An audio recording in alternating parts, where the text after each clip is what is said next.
Reflections on Agatha Christie's novel, The Mysterious Affair at Styles. Imagine a locked bedroom door, a midnight scream, and a poison so subtle it slips past even the sharpest eyes. That's the grip Agatha Christie sinks into you from page 1. Agatha Christie, that name alone stands as an immortal icon in the world of detective literature, a woman who transformed everyday mysteries into tales that have left millions of readers breathless, turning each page with bated breath. Born in 1890 in England, she was not merely the queen of crime, but a master weaver of intricate psychological webs, where truth always lurks behind the facade of the most ordinary things. Her ability to dissect the human psyche with surgical precision, blending the mundane with the macabre, has cemented her legacy as one of the best-selling authors of all time. And if one must choose a work to step into that enigmatic realm, then The Mysterious Affair at Styles, her debut novel published in 1920, is the perfect key.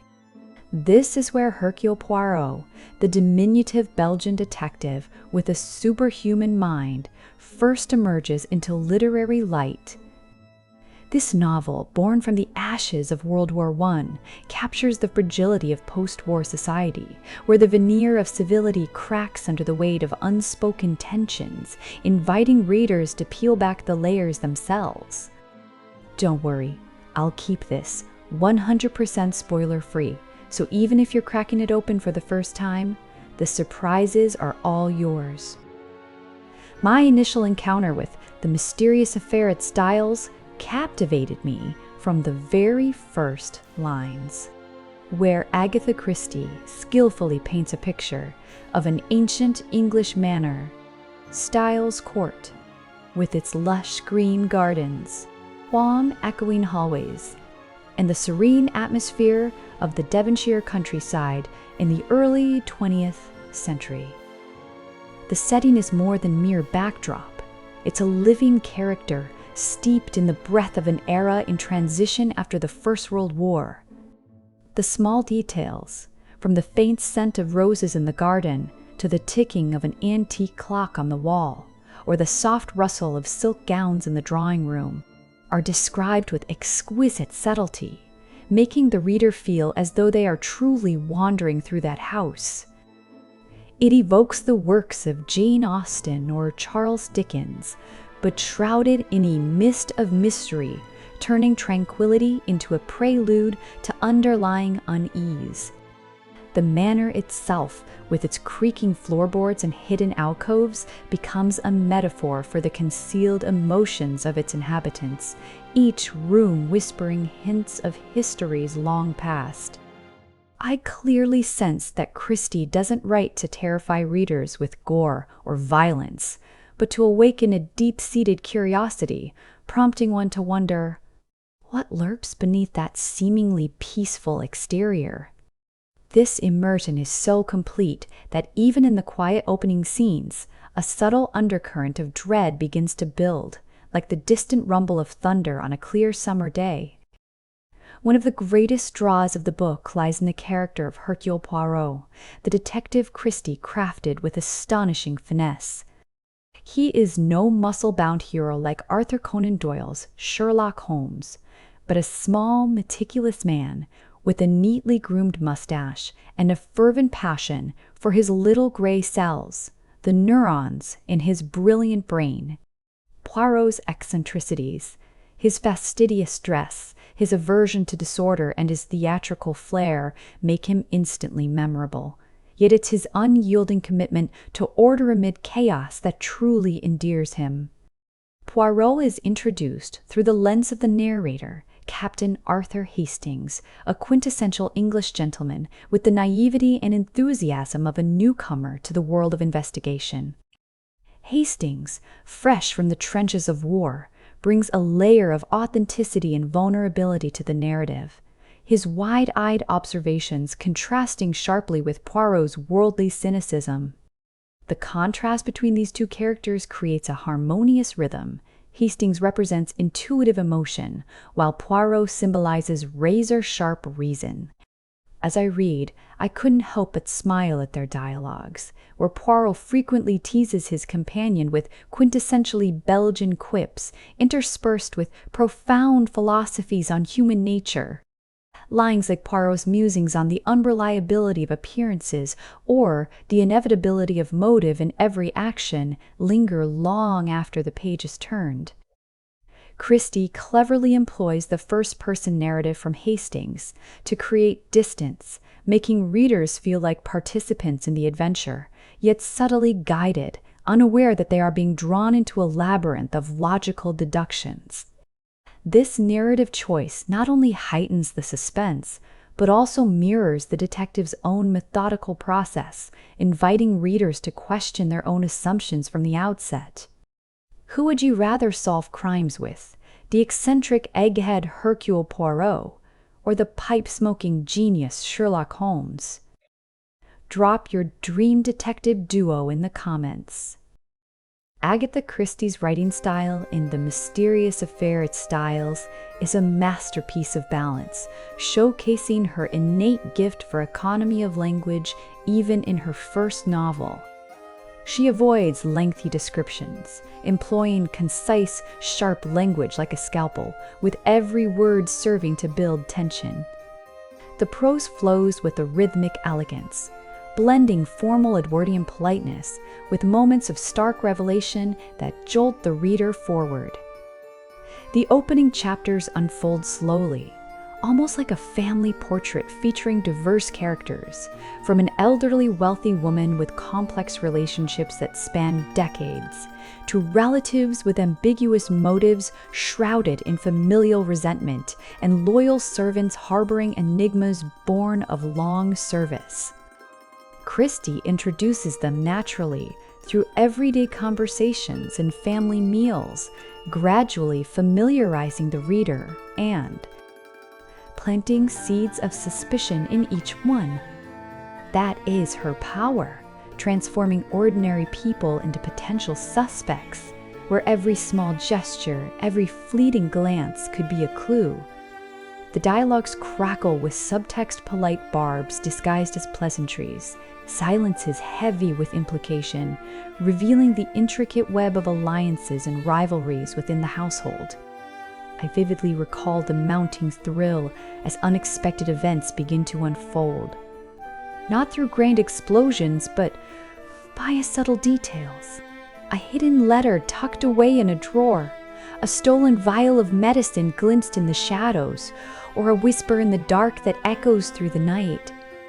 Christie compels you to read more deliberately, jotting down signs, because she promises that everything has a purpose, and the truth will be revealed fairly, without favoritism. This fair play is a hallmark of her golden age detective fiction, ensuring that astute readers have all the pieces to solve the puzzle alongside the sleuth. Ever caught yourself eyeing a family dinner like it's a suspect lineup? That's Christie's genius. What's the subtlest clue you've spotted in real life? What enchants me most about this book is Christie's ability to build suspense without resorting to cheap tricks, relying instead on the quiet artistry of implication and foreshadowing. Rather than relying on horror or the supernatural, she maximizes the power of psychology, delving into the motivations that drive ordinary individuals to extraordinary actions. Each character has their own layers: the loneliness of the affluent, masked by grand gestures, the insecurities of the young, bubbling beneath surfaces of bravado, and family secrets buried across generations, festering like untreated wounds. Through Hastings' perspective, readers are led through conversations, chance encounters, and gradually a larger picture emerges, a portrait of human nature where good and evil intertwine indistinguishably. The novel's exploration of loyalty, betrayal, and the corrosive effects of wealth feels timeless, resonating with contemporary readers who recognize these dynamics in their own social circles. I felt like I was playing a game of chess, with Poirot as the grandmaster and the reader as an unwitting opponent, always trying to anticipate the next move. Those moments when Poirot pauses, strokes his mustache, and declares, "I know," make my heart race, not from fear, but from eager anticipation of which veil he will lift next. His interrogations are masterclasses in observation, where he uncovers truths, not through force, but through the gentle prodding of logic, exposing the frailties we all share. Christie doesn't just tell a story. She teaches you how to think, how to observe, and how to doubt even what you believe most firmly, turning the act of reading into an intellectual exercise as rewarding as the resolution itself. Moreover, The Mysterious Affair at Styles serves as testament to Agatha Christie's innate talent right from her first work, a debut that belies her inexperience with its polished execution. Though penned during the harsh years of war, when she was a volunteer nurse tending to the wounded, the book exudes a surprising maturity, infused with the empathy gained from those frontline experiences. She doesn't hesitate to challenge readers by scattering genuine clues, not the cheap deceptions some detective authors employ, but breadcrumbs that reward careful attention.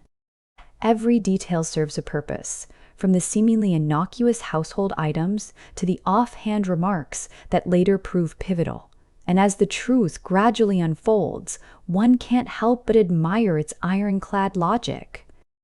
On my first read, I haven't uncovered all the layers, which makes me eager to reread it someday.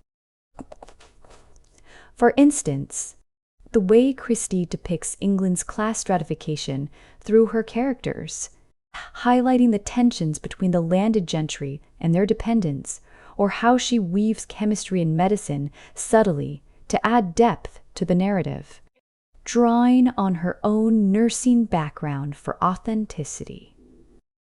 It's not merely a case, it's a lesson on the fragility of trust, on how deeply people can conceal themselves beneath a social mask, and on the redemptive power of intellect in unraveling deception. The novel's structure, with its deliberate pacing that accelerates toward a crescendo of revelation, mirrors the investigative process itself, methodical gathering followed by explosive insight, leaving readers with a profound sense of satisfaction. Compared to her later works like Murder on the Orient Express or And Then There Were None, The Mysterious Affair at Styles is somewhat simpler, but it is precisely that simplicity which is its strength, allowing the core elements of Christie's craft to shine unadorned. It resembles a perfect appetizer, with every ingredient fresh and balanced, preparing for the more elaborate main courses to come, where plots grow ever more labyrinthine. Poirot here is not yet the perfected version of later tales. He retains a touch of endearing clumsiness, a hint of the outsider navigating British society. But that very quality makes him more relatable, more likable, a fish slightly out of water whose observations cut all the deeper. To the book, I realized that Christie doesn't write merely for entertainment. She writes to explore the darkness in the human soul, and she does so with profound humanity, acknowledging that villainy often stems from desperation rather than innate malice. No character is wholly villainous or virtuous. All are products of circumstance, misguided choices, and unshareable secrets, a nuance that elevates the story beyond mere whodunit into a meditation on morality. Reading The Mysterious Affair at Styles, I experienced not only moments of thrilling suspense but also profound introspection as the narrative prompts reflections on the hidden undercurrents of everyday life. The book prompts me to reflect on my own life. Am I overlooking the tiny clues in my daily relationships, the subtle shifts in tone that signal deeper unrest?